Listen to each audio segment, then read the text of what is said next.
Welcome to More Than a Type, the podcast for emotionally aware women who are ready to stop overthinking and start taking action. I'm Carol. I'm Amira. We are DISC practitioners and mindset coaches. Understanding yourself is powerful, but what you do with that insight is where real change happens. Let's unpack the patterns, behaviors, and pressures that keep you stuck and give you tools to move forward with clarity, confidence, and purpose. You're more than a type. Let's turn clarity into confidence and confidence into action.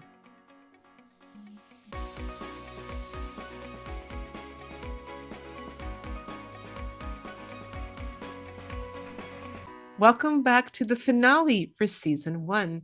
Today, we're focusing on a pattern that often shows up in people with a conscientious and cooperative or compliant style. Cooperation is their superpower.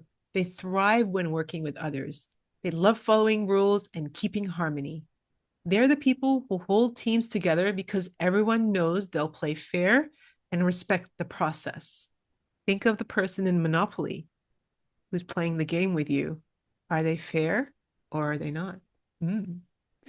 But here's the challenge. The very strength of cooperation can also create indecision. Exactly. These are the women who love to ask, "What do you think?" before making a decision. They don't want to upset anyone. They don't want to break a rule or make the wrong call. At their best, they're the glue in a group, dependable and steady.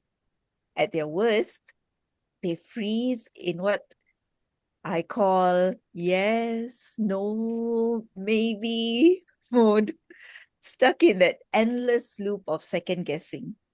So let's start with the basics. What is a decision? At its core, a decision is simply a choice, a moment where you commit to either taking one path or another. And here's the key. It's not just about big life calls like career or marriage or moving countries.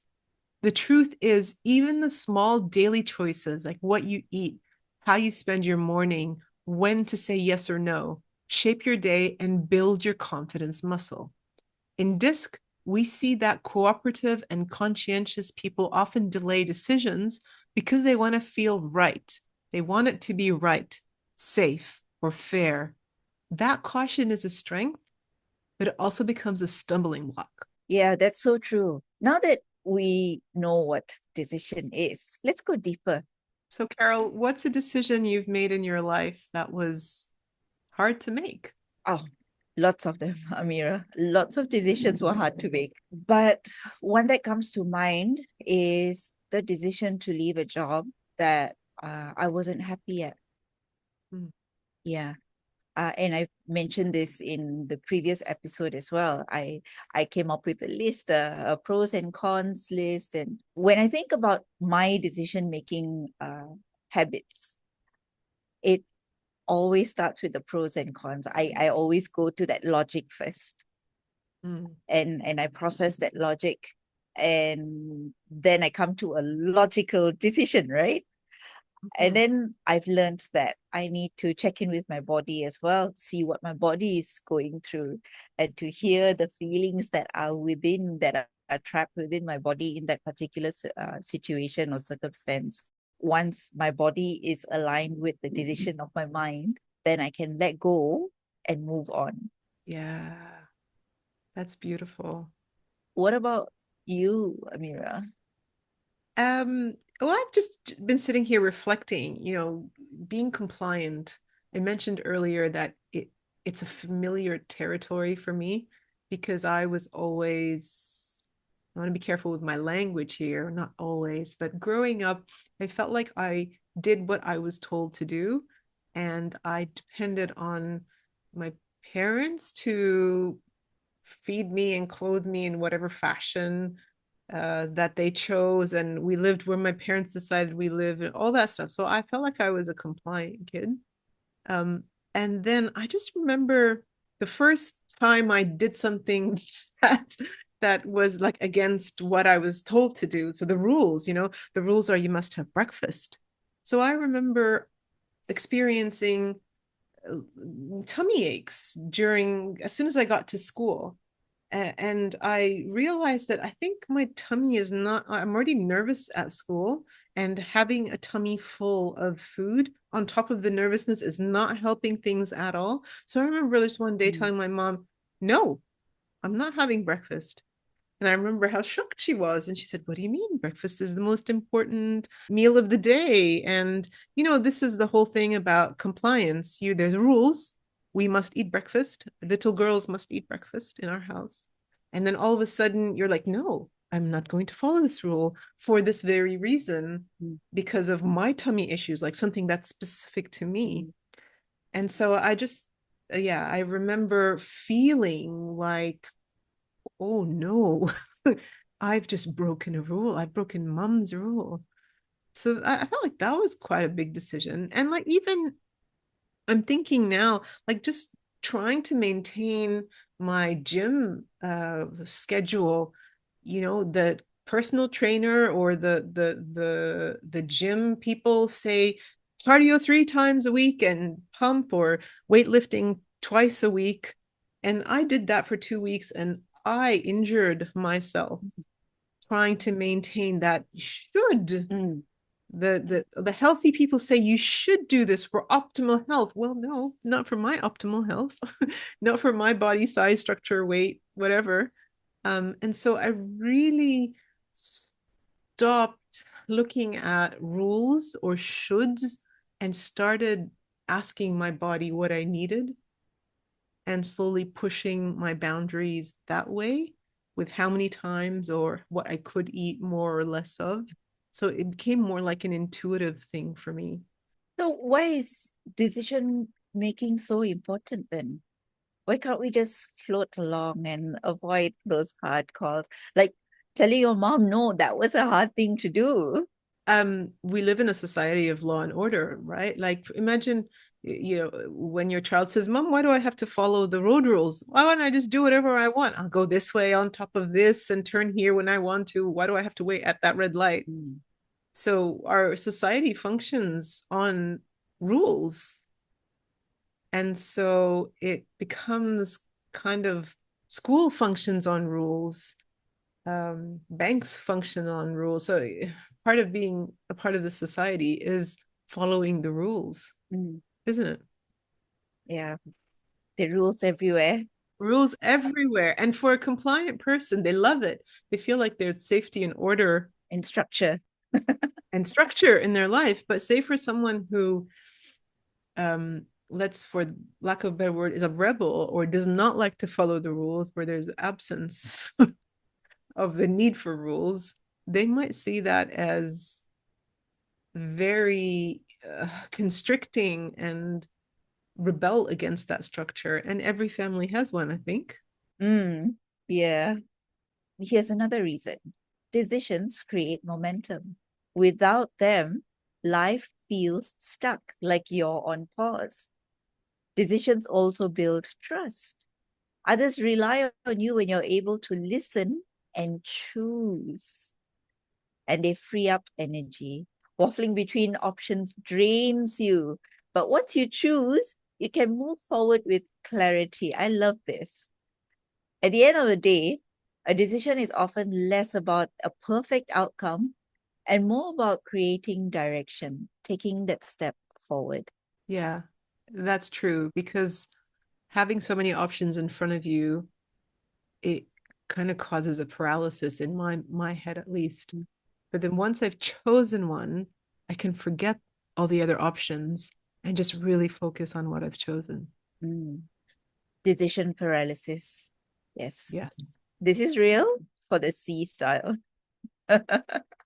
Okay.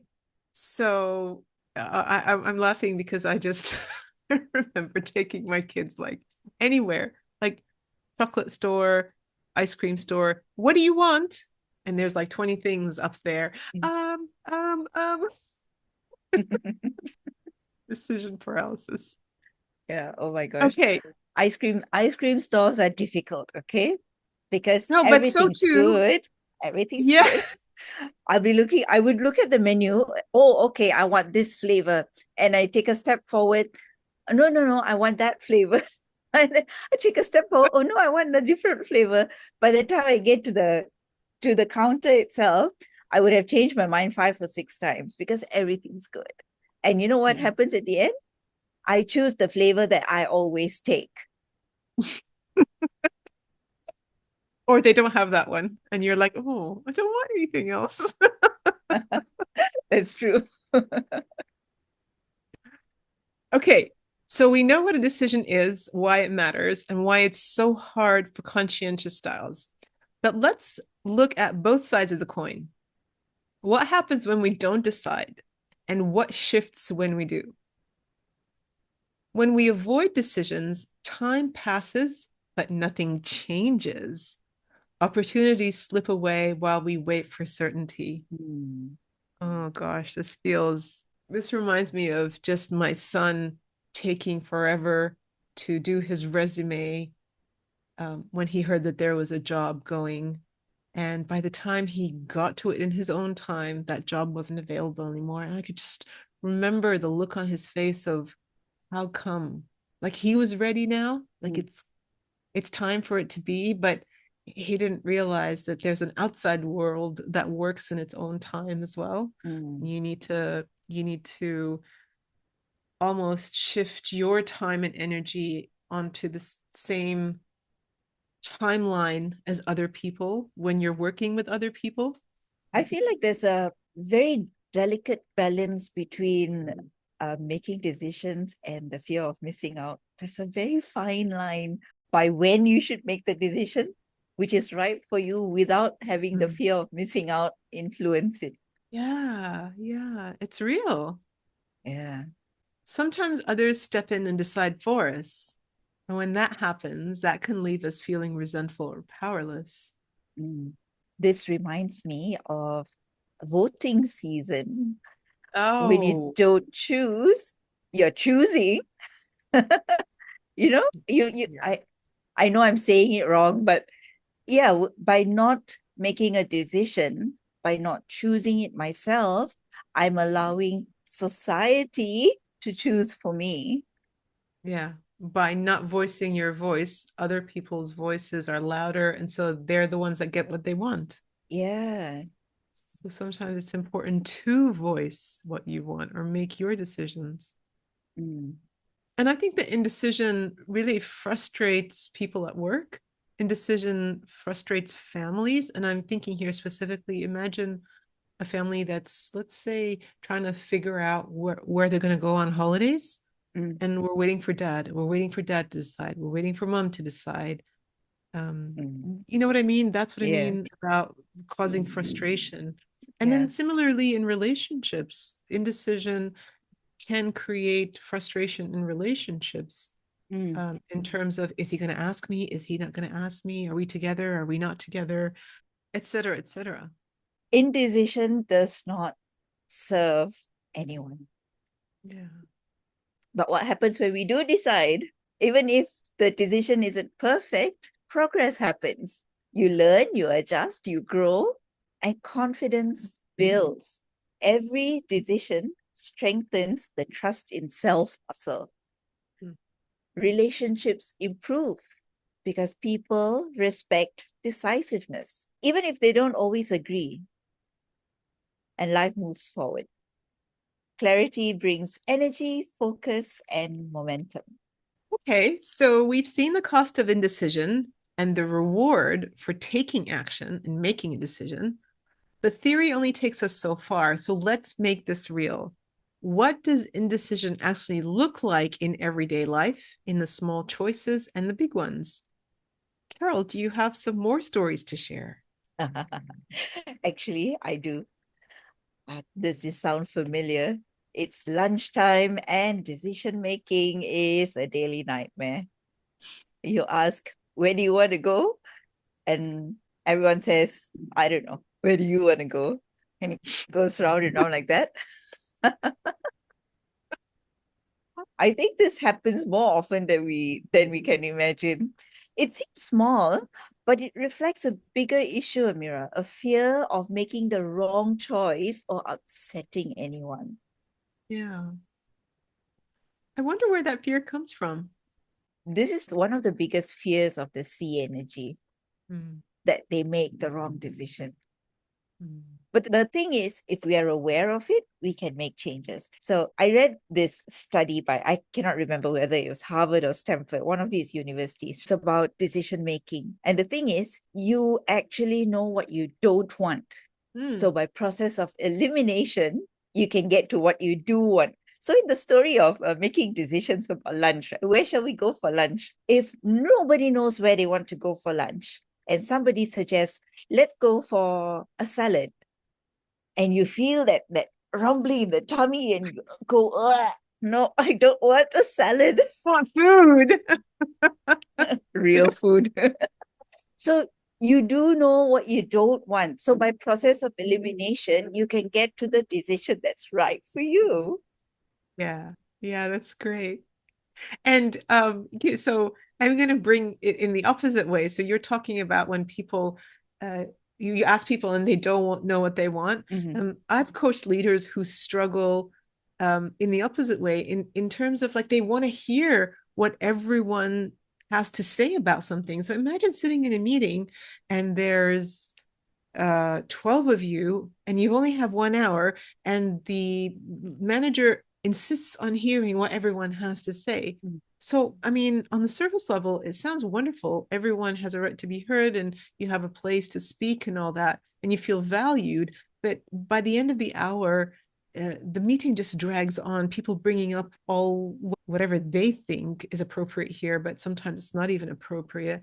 The discussion goes in circles, and you just grow frustrated. And by the end of the hour, nothing has come of it. And all you've had is just people complaining, but without providing um, the valuable information required to make a decision, which is why we called the meeting in the first place. Yeah. And this resonates so much with me, Amira, because I just remembered a scenario of a board meeting where, yes, everybody was asked to give their feedback and the meeting ran long. And at the end of the day, there was no decision. It was a complete waste of time. That's the pain of indecision. It feels safe. Everybody felt heard in that sense, but it erodes trust The end of because the day. at the end of the Yeah. day, there was no decision. Yeah. So here's the thing, many conscientious and compliant personalities carry hidden beliefs about decision making that keeps them stuck. And I thought it would be interesting in this season finale to bring in some of these myths, these decision making myths, and do a little bit of myth busting. What do you think? Yay, myth busting. All right. So, myth number one, if I wait longer, the answer will become clear. This is wishful Wow. thinking. Like a crystal ball, it will just come. Yeah, the clouds will evaporate and you'll see things clearly. No, the truth is, waiting usually increases anxiety. Clarity comes from taking action, not from waiting. Yes, totally agree. Myth number two, if I decide, I might upset someone. Hmm. The reality is that people respect decisiveness, they respect people who take charge. It's often more frustrating to sit in limbo with the unknown than it is to just hear clear yes or no. Like imagine applying for a job, right? And not Mm, hearing back from it ever. And mm, you're waiting. That waiting period is really uncomfortable. And I'll add here, going for a test and then waiting for the results and mm. waiting for just sitting in limbo is uncomfortable. I would rather have a yes, you got the job, or a no, you didn't get the job. And then that way I've got my answer and then I can move on. Yeah, yeah, that's right. It's better to know one way or the other than to Correct. wonder Correct. because we're expending a lot of energy in either or situations. Yeah, yeah. It's total mental overload. Mm. Myth number three, There's always a perfect choice if I just research more. The reality is perfect certainty rarely exists.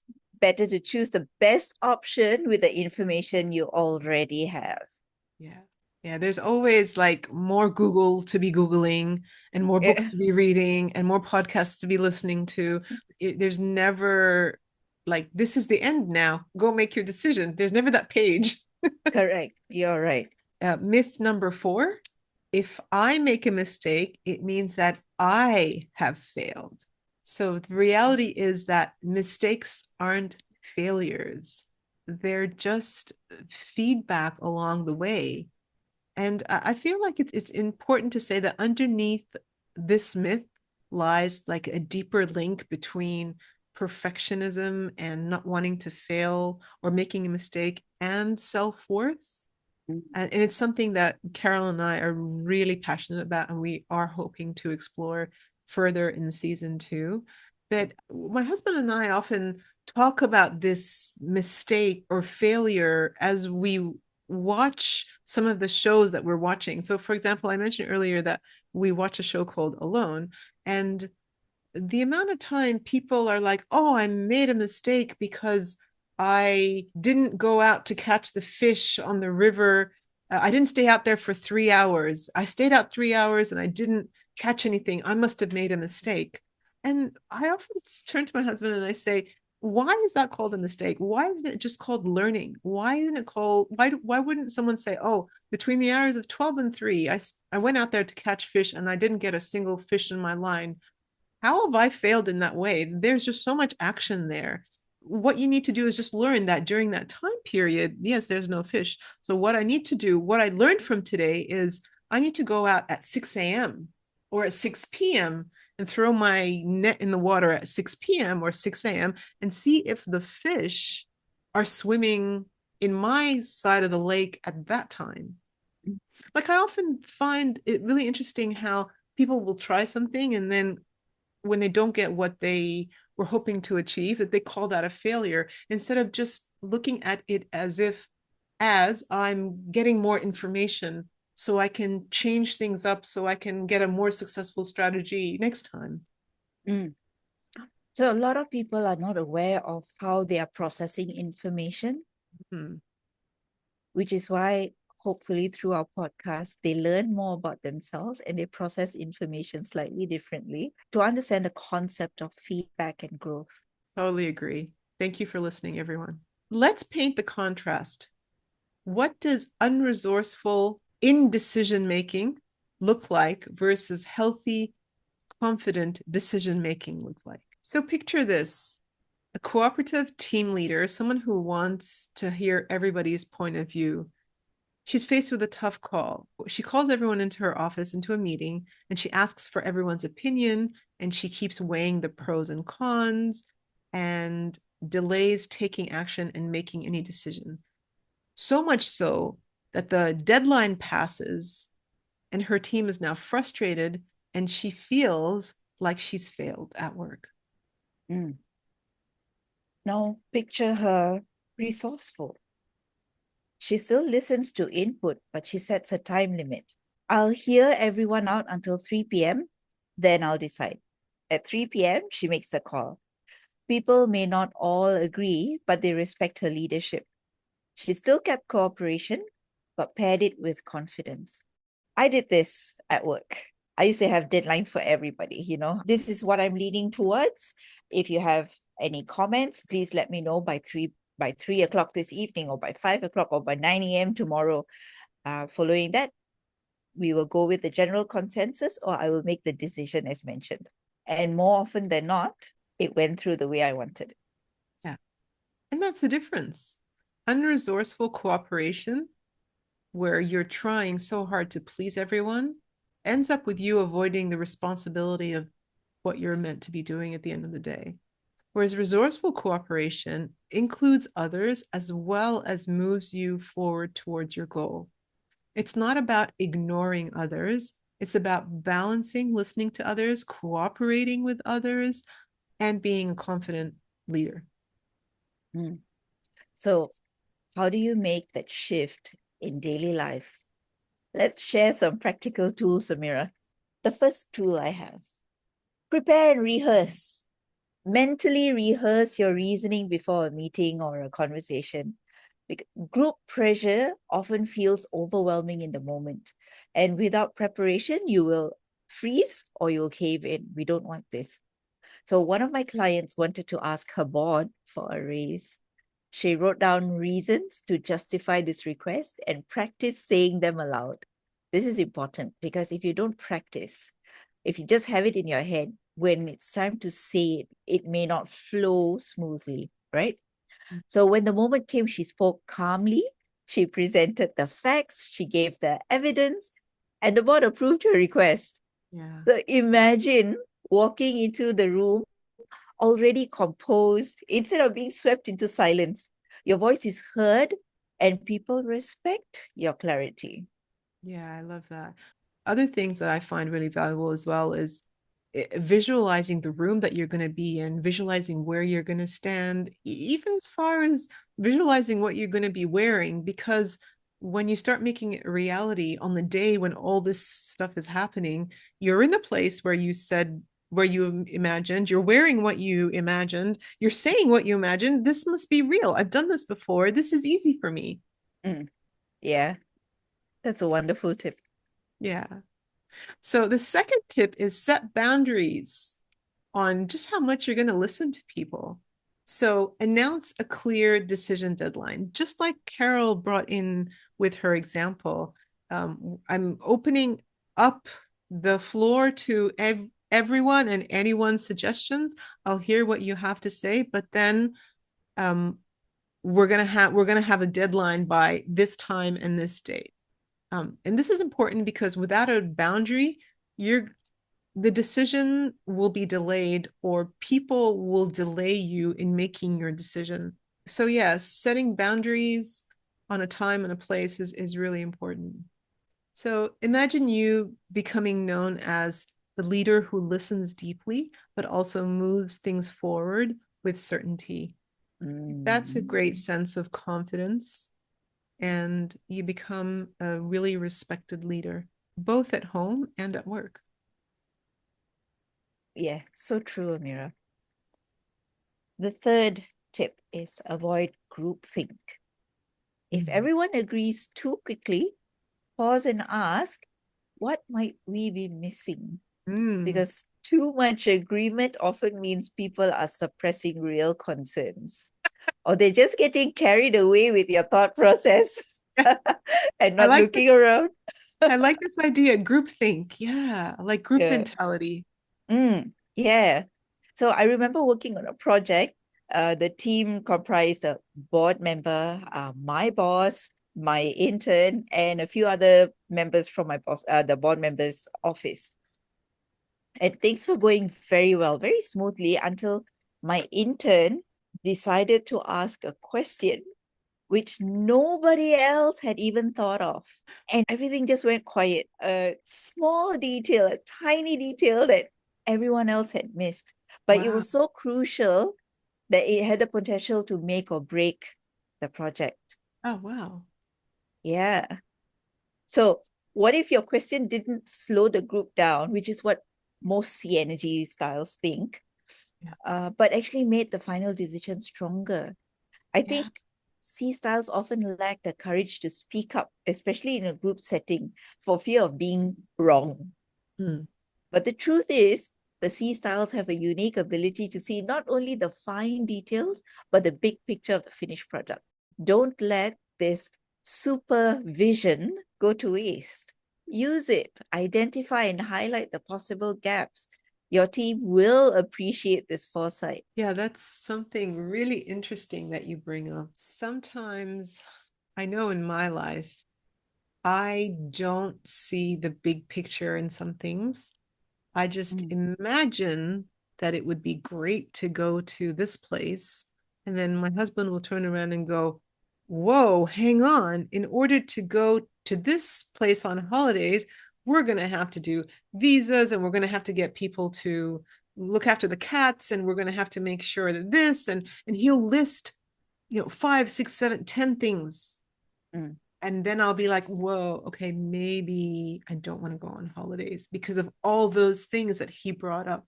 So he's mm, able to see the things that are required to get to that big picture in his head. mm, Whereas it would take me a long time of trying to check Google and read reviews and maybe even not get all the details anyway, only experience the details in the moment and go, oh mm, dear, I never saw this coming.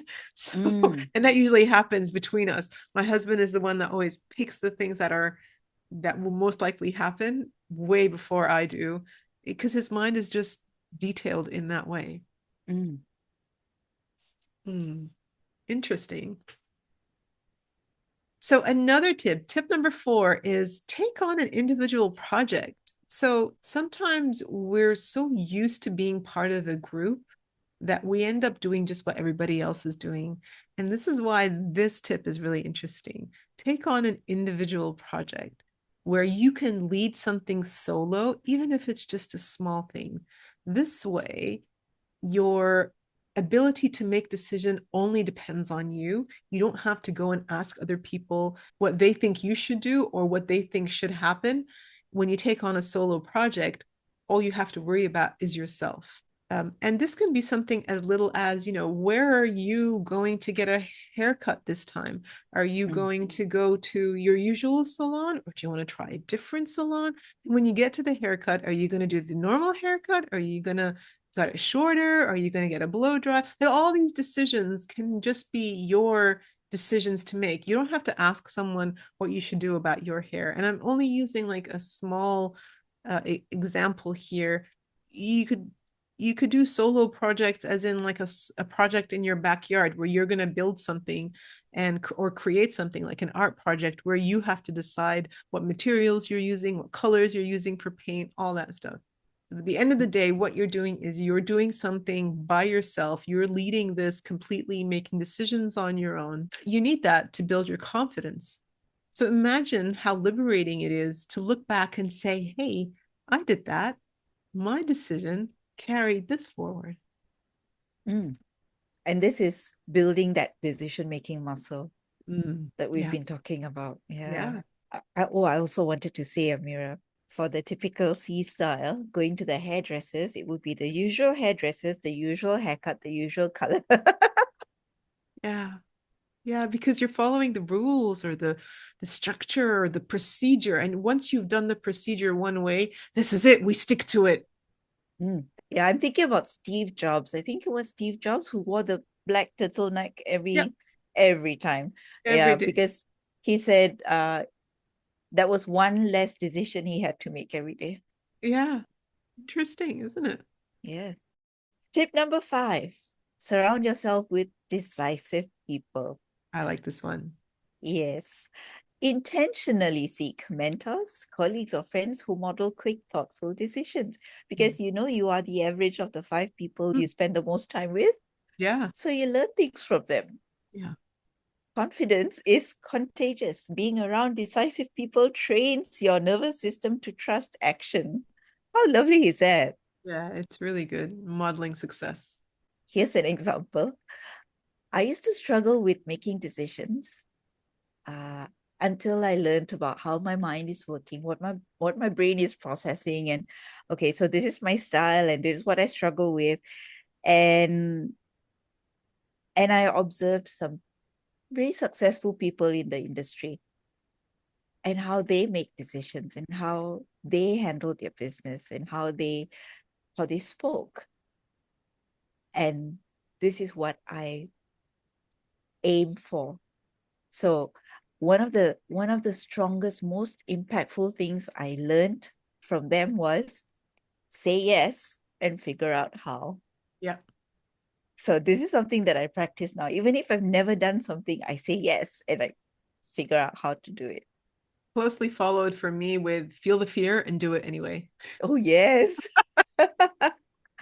All good advice. Imagine this. Instead of being the hesitant one, you become the steady, confident voice others rely on. Yeah, it's lovely, isn't it? Hmm. So this week, notice one area where you tend to say, I don't know, or pass the decision to someone else. Instead, practice giving a clear answer. It could be as small as choosing lunch or as big as setting a project direction. Pay attention to how your body feels when you take ownership of that choice. The nervous system learns confidence through action, even small ones. What if instead of doubting yourself, you start noticing how much people appreciate your clarity? Yeah. Imagine your family, your colleagues, or friends looking relieved because you gave direction. That's how trust and confidence builds, step by step. So before we wrap up, let's quickly recap today's insights. Cooperation is a strength, but too much can create indecision. We don't want that. Mm. Indecision shows up in small daily choices and big leadership moments. Resourceful cooperation is listening and leading. And finally, confidence grows through practice. Start small, decide often. That's great. And that brings us to the close of season 1 of More Than a Type. What a journey it's been.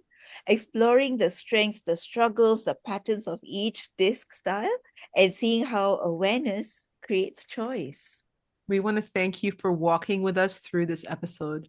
Whether you're a DISC or a blend of them, our hope is that you've discovered not just your patterns, but your potential. Yeah.